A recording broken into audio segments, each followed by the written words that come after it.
behalf of the General Assembly, I have the honor to welcome to the United Nations His Excellency Evariste Ndayishimiye, President of the Republic of Burundi, and to invite him to address the Assembly. Loué soit Dieu le Tout-Puissant, lui qui nous a permis de nous retrouver dans cette magnifique ville de New York afin de participer aux présentes assises de notre organisation.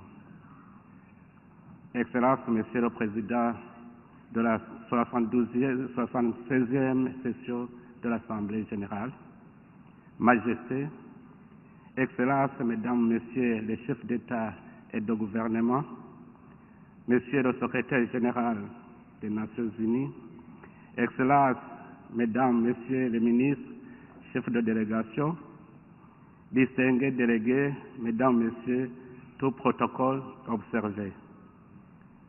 Je voudrais, à l'entame de mes propos, exprimer mes chaleureuses félicitations à son Excellence Abdullah Shahid pour sa brillante élection à la présidence de la 76e session de l'Assemblée générale de l'ONU. Le Burundi vous assure, Monsieur le Président, de sa pleine et entière coopération et vous souhaite plein succès et bonheur dans l'exercice de votre mandat, aussi bien sur le plan professionnel que personnel. Il me plaît également d'exprimer la profonde gratitude de ma délégation à votre prédécesseur, l'ambassadeur Volkan Bozkır, pour son travail remarquable malgré les conditions rendues extrêmement difficiles par la pandémie de Covid-19. Qu'il me soit à cette même occasion permis d'exprimer ma haute appréciation à son Excellence Antonio Guterres, secrétaire général de l'ONU, pour les résultats atteints dans un contexte international marqué par de diverses crises violentes et une économie mondiale fragile et chancelante. Je lui souhaite plein succès et bonne santé dans l'accomplissement de ses tâches durant son deuxième mandat. Je m'en voudrais par ailleurs de ne pas remercier le gouvernement et le peuple américain, plus particulièrement celui de la ville de New York, pour l'accueil et l'hospitalité légendaire nous réservés. Excellence, Monsieur le Secrétaire général, distingués délégués, Mesdames, Messieurs, cette 76e session de l'Assemblée générale se tient au moment où le Burundi va fêter le 60e anniversaire de son indépendance et de son adhésion à la famille des Nations Unies l'année prochaine. C'est donc un moment de se rappeler que l'ONU a joué un grand rôle, car depuis la fin de la Première Guerre mondiale, le Burundi était géré sous le mandat de la SCN, puis de l'ONU. La mauvaise gestion de la période coloniale a eu des retombées négatives pour le Burundi, qui a encouru, juste au lendemain de l'indépendance, des conflits sociaux qui ont été caractérisés par des massacres répétitifs dont les plaies peinent encore à se cicatriser. Comme il ressort du thème central de notre débat général, il faut effectivement redonner de l'espoir à nos citoyens. Au Burundi, c'est redonner l'espoir non seulement face aux effets dévastateurs de la pandémie de Covid-19, mais aussi aux conséquences de ces crises répétitives qui se sont perpétrées dans le pays en toute impunité. Ainsi, cette session ordinaire de l'Assemblée générale des Nations unies arrive pour moi à un moment propice pour mon pays, le Burundi, car elle lui offre une agréable occasion de partager avec cette auguste Assemblée les avancées significatives sur la scène nationale, régionale et internationale. À ce jour, la restauration de la paix, la sécurité, la stabilité et la cohésion sociale sont une réalité au Burundi. Le seul ennemi qui reste une menace contre les citoyens, en plus de la pandémie Covid-19 qui nous est tous commun, c'est la pauvreté. Nous nous sommes engagés avec tous les citoyens à la combattre afin d'atteindre notre objectif, le bien-être du peuple burundais. Et pour y parvenir, nous avons identifié un certain nombre de priorités que nous avons inscrites dans la feuille de route du Plan national de développement du Burundi, PND 2018-2027, un programme ambitieux et transformateur pouvant accélérer le processus de développement socio-économique déjà en marche depuis 2018. D'abord, la bonne gouvernance et la justice sociale. Pour ce faire, la lutte contre la corruption, les malversations économiques et la lutte contre l'impunité font partie des priorités du gouvernement, réputées, responsables et laborieux.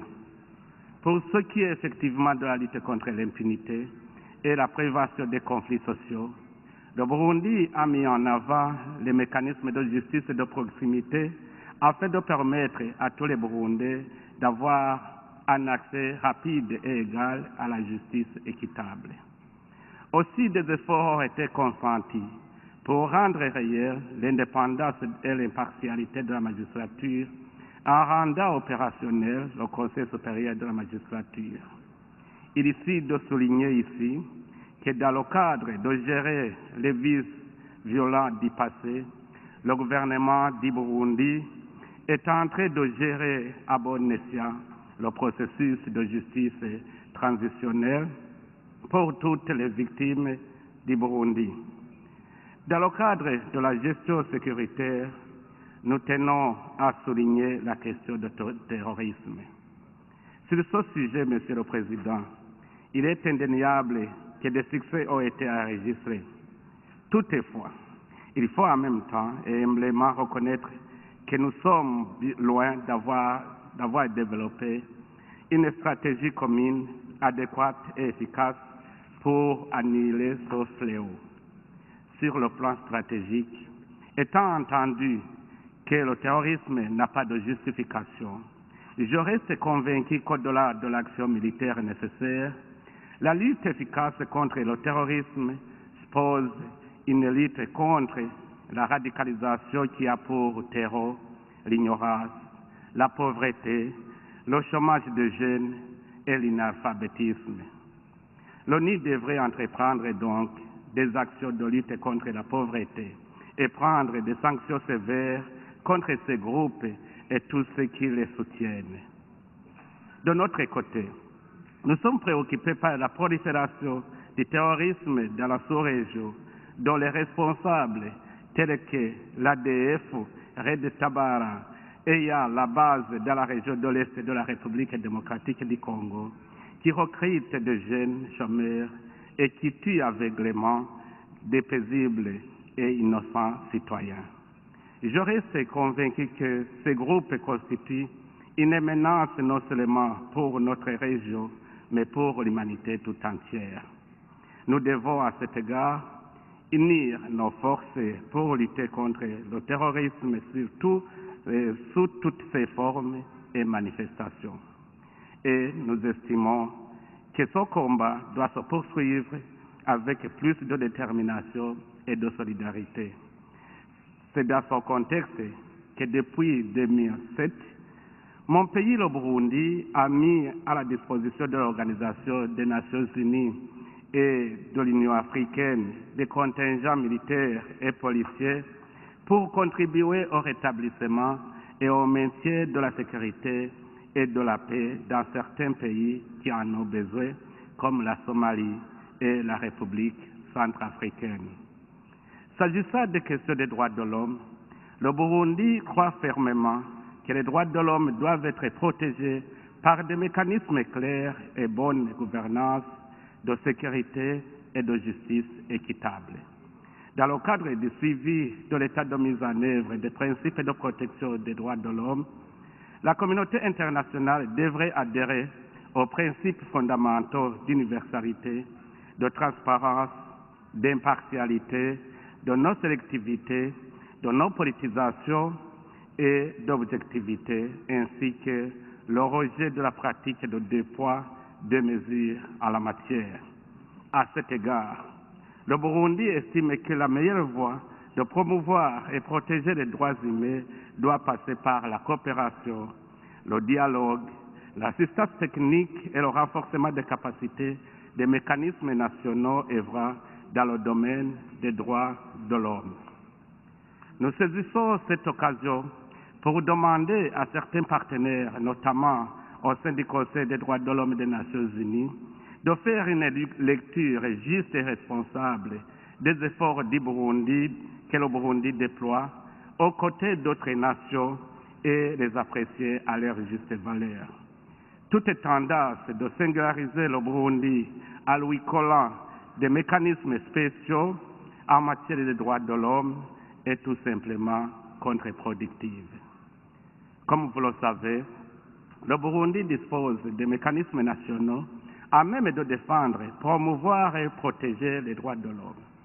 Outre la Commission nationale indépendante des droits de l'homme, qui vient de recouvrer son statut A, nous avons l'Observatoire national pour la prévention et l'éradication du génocide, des crimes de guerre et autres crimes contre l'humanité. Nous avons aussi la Commission Vérité et Réconciliation, le Conseil national pour l'unité nationale, la Commission Terre et autres biens, ainsi que l'institution de l'Ombudsman. Dans la pratique, le gouvernement s'est concentré sur la protection des droits de l'homme, le respect des principes démocratiques, les libertés d'opinion, d'expression et de presse. Et beaucoup d'efforts ont été consentis grâce à l'instauration d'un dialogue quasi permanent entre les partis politiques, les médias, la société civile et les pouvoirs publics. Ceci a permis la réouverture de quelques médias qui avaient été fermés dans la foulée des échauffourées de l'insurrection de 2015, la libération de plus de 5 000 prisonniers par la grâce présidentielle, la participation des partis politiques et de la société civile dans la gestion de la vie politique et sociale du pays. Monsieur le Président, Majesté, Excellences, distingués délégués, Mesdames, Messieurs, parlant des questions socio-économiques, le Burundi, comme d'autres pays, ne peut pas faire un pas vers le développement sans résoudre des questions de santé, de l'éducation, de gestion des groupes particuliers comme les jeunes, les femmes, les personnes vulnérables et les déshérités. Dans le secteur de la santé, la pandémie de Covid-19, qui s'ajoute à d'autres maladies qui font rage comme la malaria, le VIH-Sida, la tuberculose et d'autres, préoccupent le gouvernement du Burundi. S'agissant de la pandémie de Covid-19, depuis l'apparition des premiers cas, le Burundi a pris des mesures de prévention et de riposte à cette pandémie et toutes nos stratégies ont permis de maintenir la positivité des tests à un taux inférieur à 4% et d'éviter de grandes incidences de formes graves.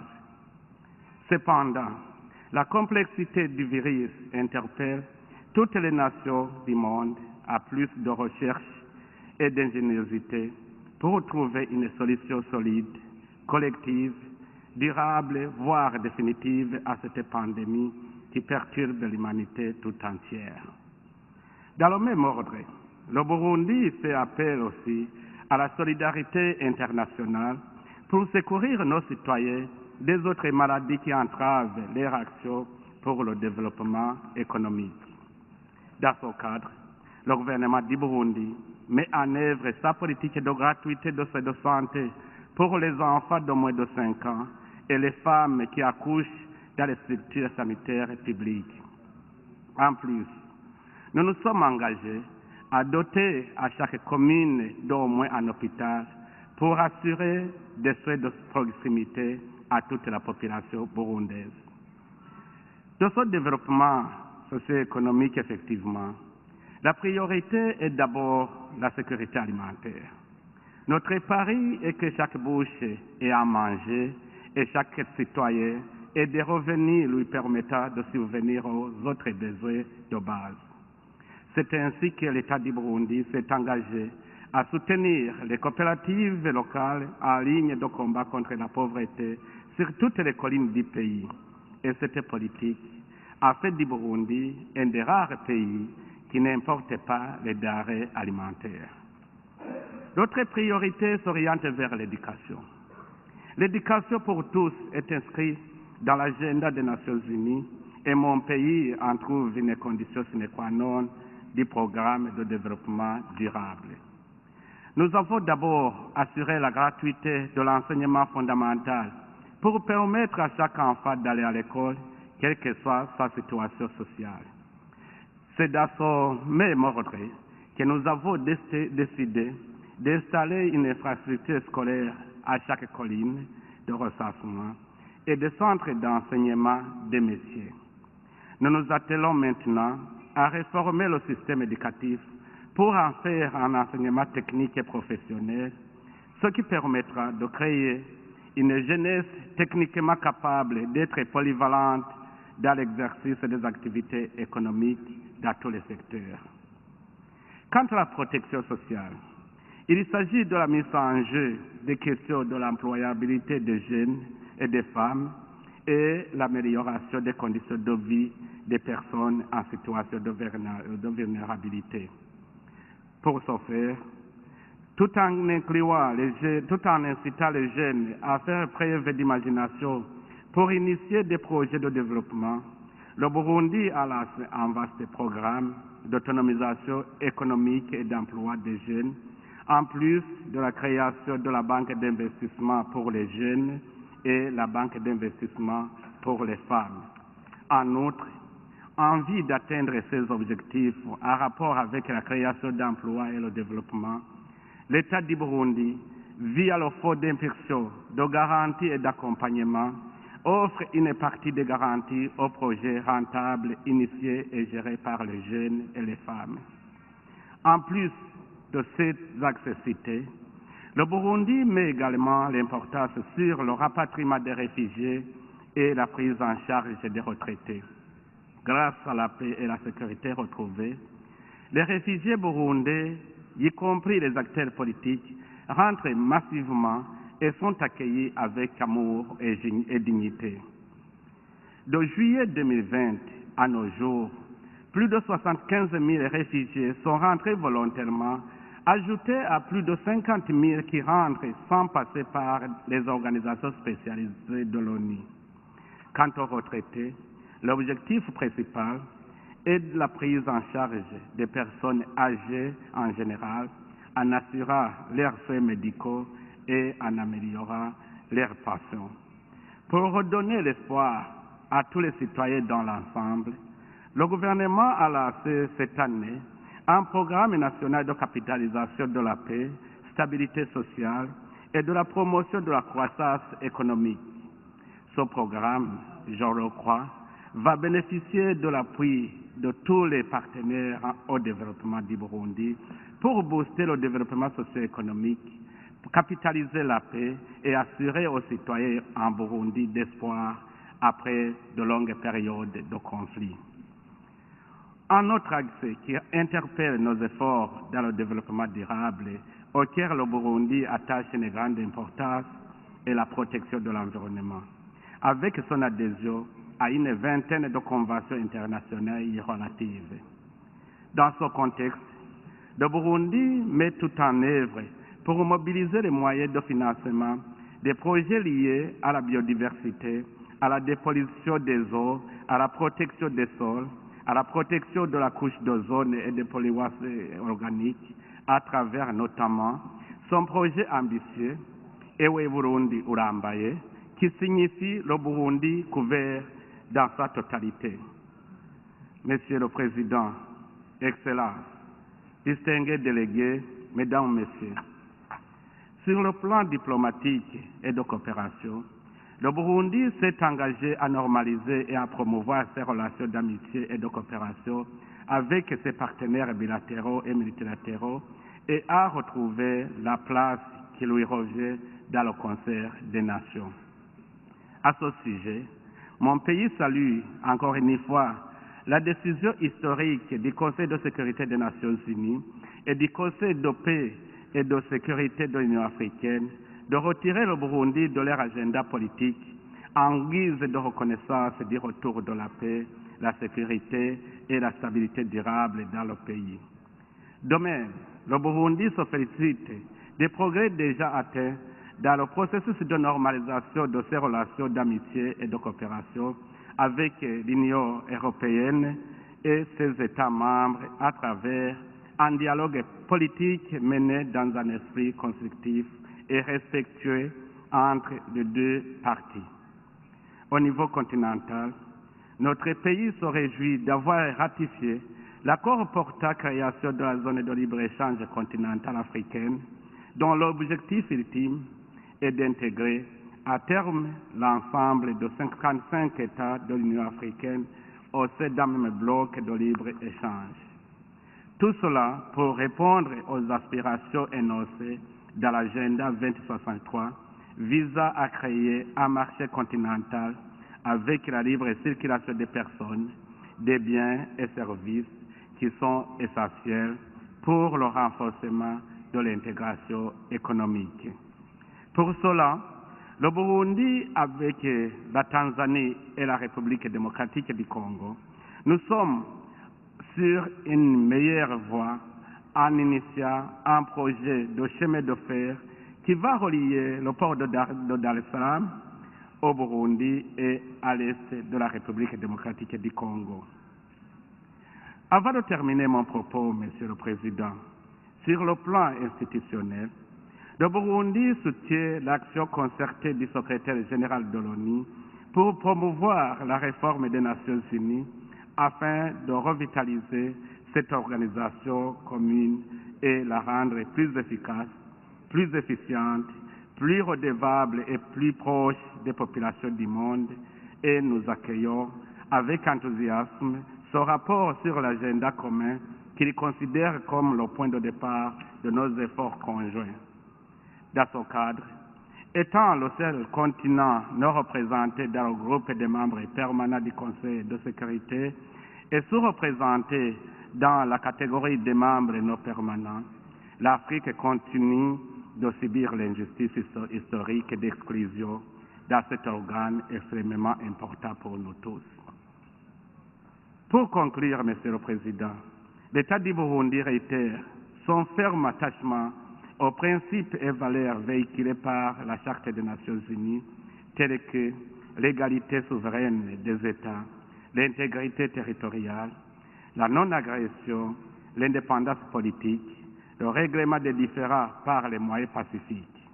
De même, l'État du Burundi renouvelle sa foi dans les droits fondamentaux de l'homme, dans la justice sociale, la dignité et la valeur de la personne humaine, dans l'égalité aussi des droits des hommes et des femmes, ainsi que des nations. Je vous remercie pour votre aimable attention. Que Dieu vous bénisse tous. Merci.